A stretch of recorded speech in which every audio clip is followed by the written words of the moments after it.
to Moving with Meaning. I'm your host, Krystal, and hey, we did it! We completed October's Fearless Leadership Series. You know what?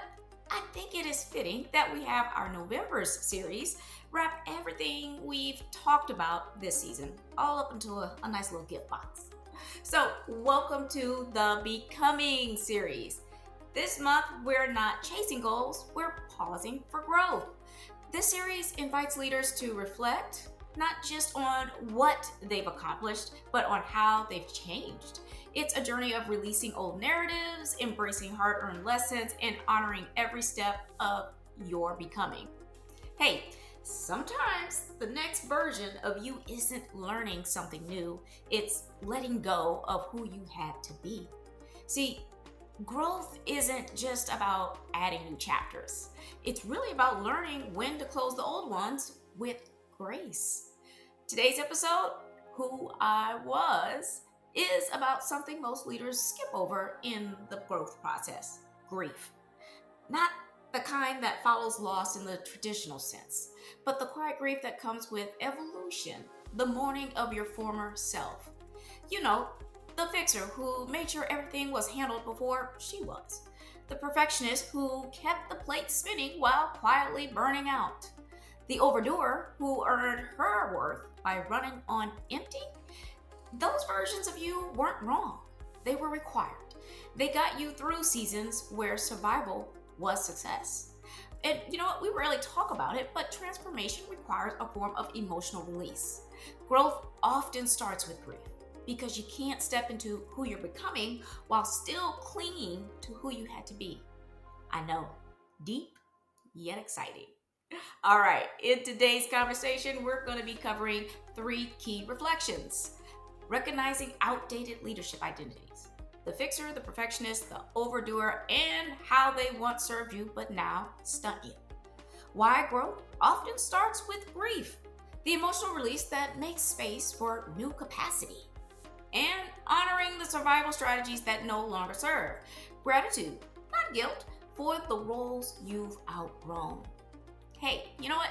This is so reminiscent of my earlier days. And again, I continue to outgrow and evolve. So this will continue to apply to me for the rest of my life and yours. So think of it like upgrading your phone. You can't install a new system if your old apps are still running in the background, draining your battery, hogging your energy, and popping up when you least expect it. Grieving who you were is like finally hitting close all tabs. It doesn't delete the old. You just stop letting it run the show. All right, here is this episode's summary of today's focus. Grieving who you were is what makes growth stick. If you don't release the version of you built for survival, she'll keep running the show. Using outdated habits to manage a new season, grief clears space for evolution. It lets you trade control for clarity, pressure for purpose, and self-protection for self-trust. You can't grow forward if you're still leading from who you used to be. Oh wow, we getting deep today, huh? So we're gonna get right into it. What's on the other side of grieving who you were? Let's talk about what happens when you finally give that former version of you the rest she deserves. Benefit number 1, emotional freedom. You release guilt for evolving and give yourself permission to lead differently. Yeah, you know what? In this series and with Moving with Meaning, we all talk about giving ourselves permission. We always believe we can't allow ourselves to have space, have a peace of mind. We always have to keep going because something's always chasing us. I have to be prepared for when X, Y, and Z happens. Should it happen, but we're pretty sure it will, right? So we want to make sure that we at least give ourselves that grace, right? And the celebration for evolving out of the space you felt you had to be, and how this helps you lead differently and be a more productive individual. All right? Number 2, clear direction. You make decisions based on who you are now, not who you were trying to prove yourself to be. You know what? I enjoy this. Wow, clarity. We talk about that constantly here. And I'm going to continue to talk about it because it's so empowering. right? Just to be aware of your feelings, the situations you're in, and how you can recognize those spaces and emotions so that you can be more, clearer in your decision making, be more guided in the reactions and the responses and outcomes that you truly desire, right? So I really like this because we're always trying to prove ourselves, always, always, always, to people who frankly just don't matter, or people who are probably not even looking at us even in that respect, right? And sometimes it's really just ourselves, right? We're just projecting that onto other people, and sometimes it really is those people who are trying uh, to constantly raise the bar and make us be more, do more. And you know what? That's a whole nother series that we'll go into in a later season. Benefit three, deeper self trust. You learn that releasing doesn't mean losing, it means leading from truth. Amen. That I feel like can honestly go on by itself just in that statement there, but we don't talk about self-trust. We talk about honesty and all these other self-motivation, self-leadership, all these things, but we don't talk about trust and what that truly means. Do you trust yourself in certain situations if you were to be put in those situations? Do you trust that you will be resilient and respond to certain objectives and challenges that pop up, right? And if you don't trust yourself to do that, what are these areas that you need to learn and grow in so that you are, right? Being so aware of who you are. It's like self-awareness, but to a whole nother degree. I love that. All right, now I know all of this sounds deep, but it is real life. Let's look at how this kind of grief shows up in both our professional and personal worlds. All right, we're gonna go with the personas again. Corporate leader. You were the fixer, the one who swooped in to save every project. It made you indispensable, but now it's making you exhausted. Grieving her means allowing others to step up so you can lead, not rescue.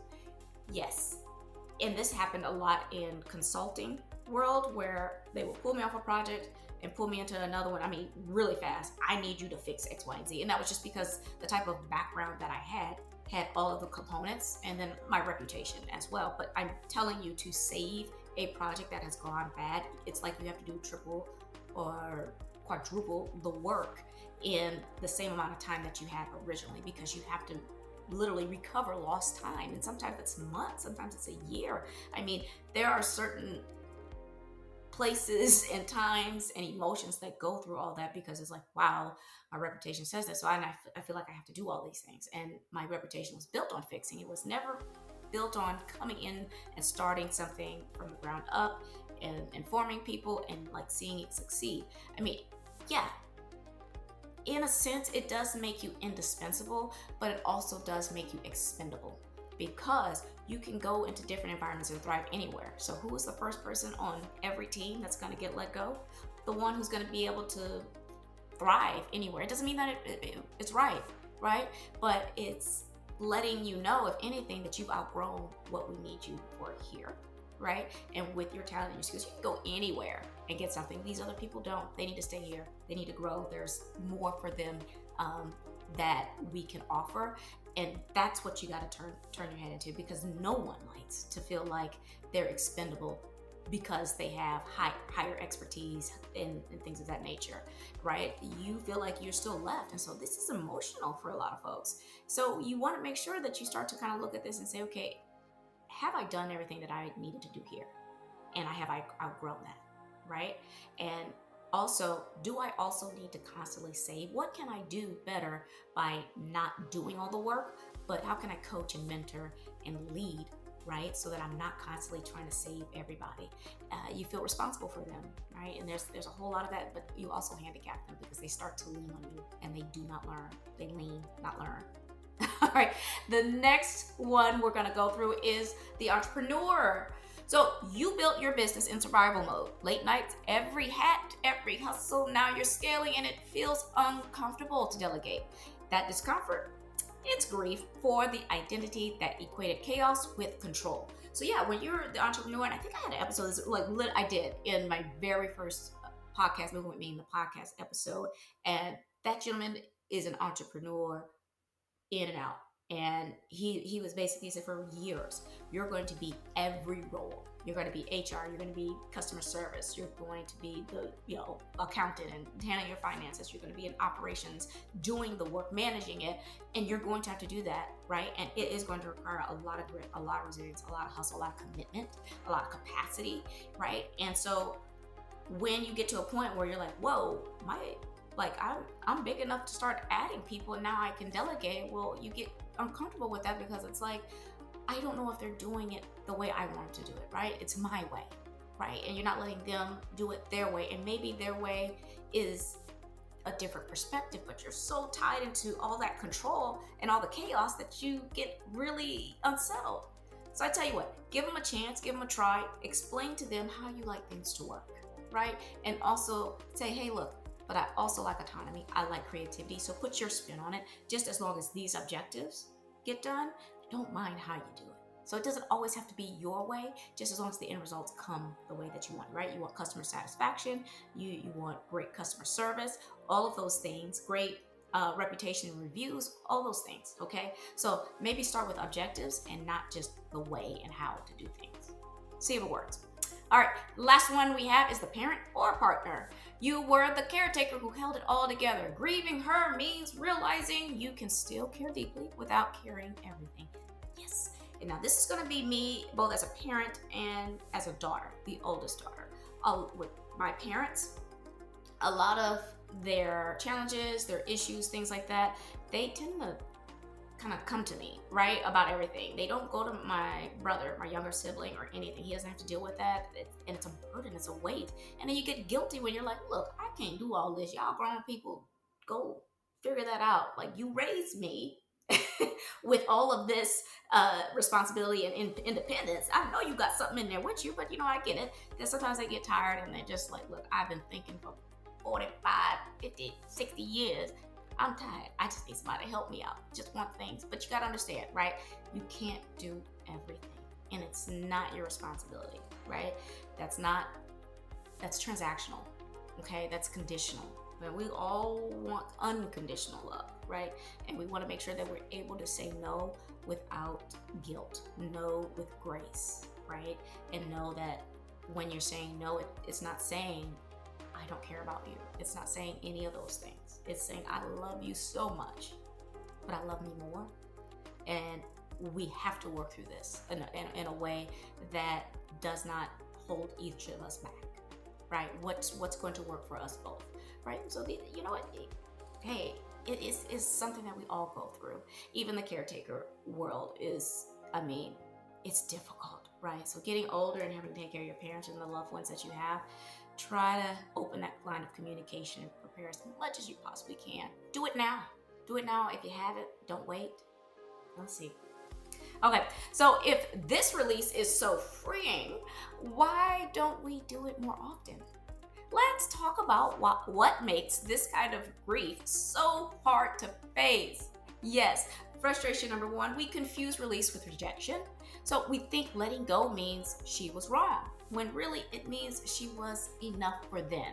Yes, okay, we're not rejecting ourselves. Come on now, right? We're rejecting the version, and I'm not going to say that rejecting, we're releasing that version of who we are because she's no longer needed, right? You had to be certain people in certain places and stages in your life, as well as in certain companies, you know what I mean, right? In certain spaces, all those things. So it's not that you're saying, man, I was wrong, I did this, whatever else. It's really reflecting and saying, in that moment, this is what I was feeling. Was I justified? Probably so. Could I have handled it better? Yes. Why did I feel like I couldn't do that? Or why did I feel like I needed to respond to that? That's where the growth happens, and that's where you learn. But you knew then, right? Hey, look, I had to fight for my space in my role. I had to fight to get this experience and get into this and that or whatever else. I don't have to do that now, right? So let that go so that you can move forward with the new lessons learned and the growth that you've gained from that past experience. All right.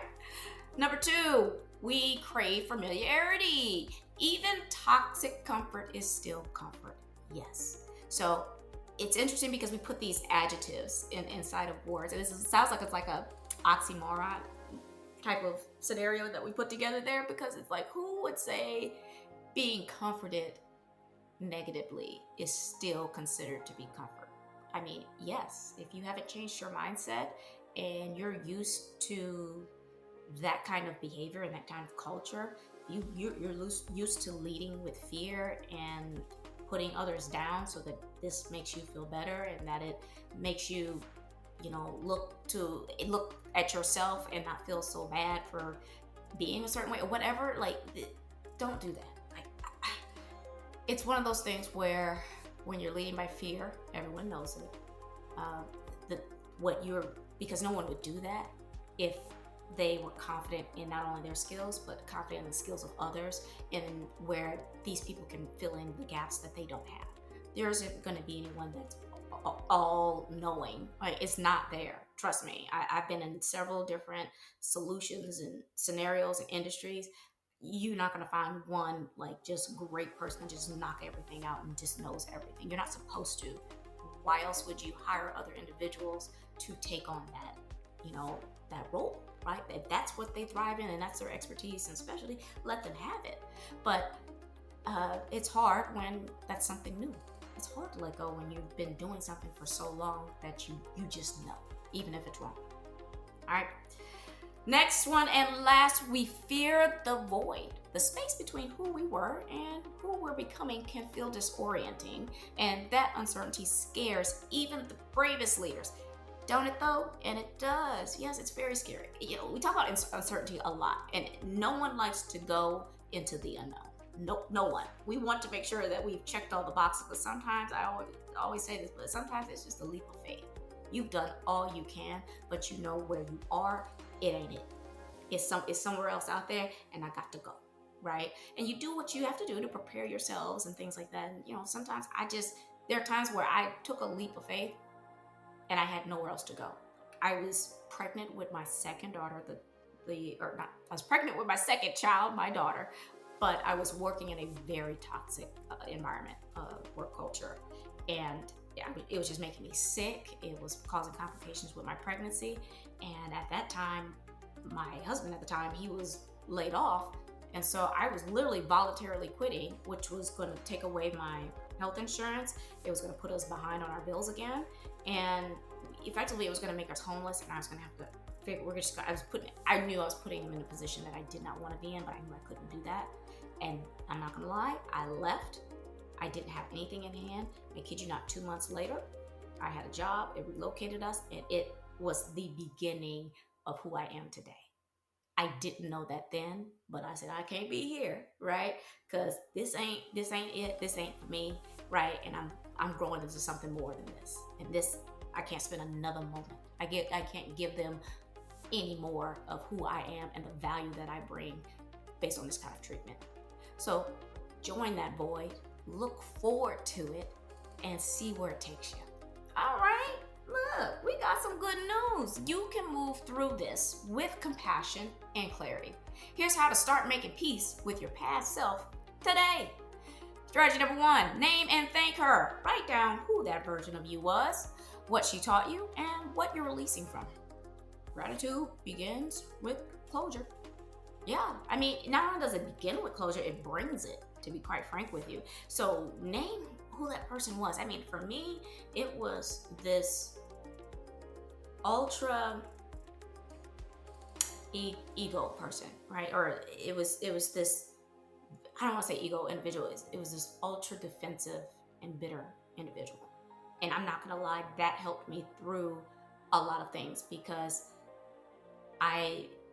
it improved my confidence in learning new skills, new technologies and things like that, because I was like, they're giving this to me because they don't think I can do it. And I'm thinking to myself, well, I can't, right? But I'm gonna show them. I'm gonna show them. And for a very long time, I was that individual, and it got me to where I am today. Like, I have the confidence. I know how to learn. I know how to teach, all of those things, right? So I thank that past version of me for getting me through the hard times, for showing me I'm capable of doing anything that I want to do. I love her, and I thank her for that. Number 2 strategy, redefine success.